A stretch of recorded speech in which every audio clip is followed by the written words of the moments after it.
Recently, Dutch liberal Alexander Pechtold discussed a duty to live. Discussions on the autonomy of individuals to decide about their lives, and in particular their death, are omnipresent and important. They reflect the heart of human civilization. And I'm proud to observe that in the country where I live, the Netherlands, we can have such profound and complicated debates. But returning to the theme, the duty to live represents an intriguing perspective.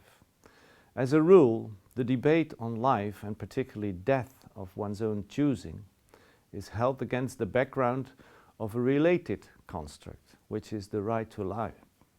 However, one could argue that once the right to life is combined with the absolute prohibition on assistance in dying, or the impossibility of the individual to waive their right to life, the right to life de facto becomes a duty to live, without escape.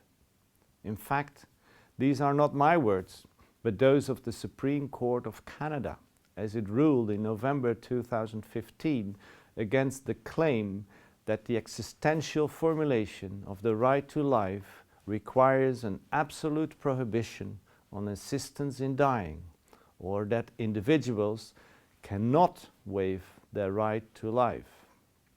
A duty to live, rather than a right to life, would call into question the legality of any consent to the withdrawal or refusal of life-saving or life-sustaining treatment. No need to say that this ruling in Canada sparked a discussion and is still ongoing.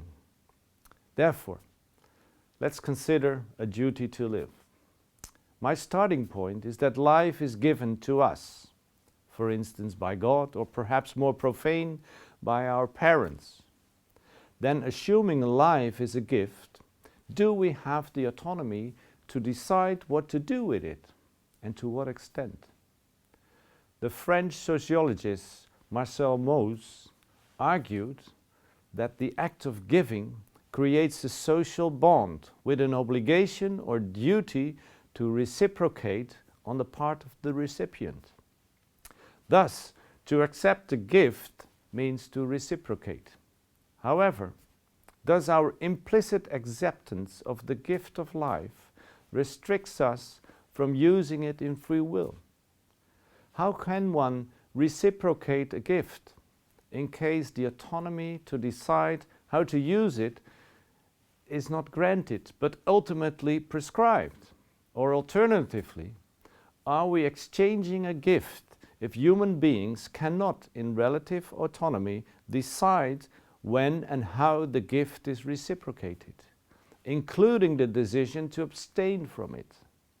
The principle of reciprocity, in my view, implies some autonomy, and this autonomy implies the possibility to decide, at least to some extent, in free will.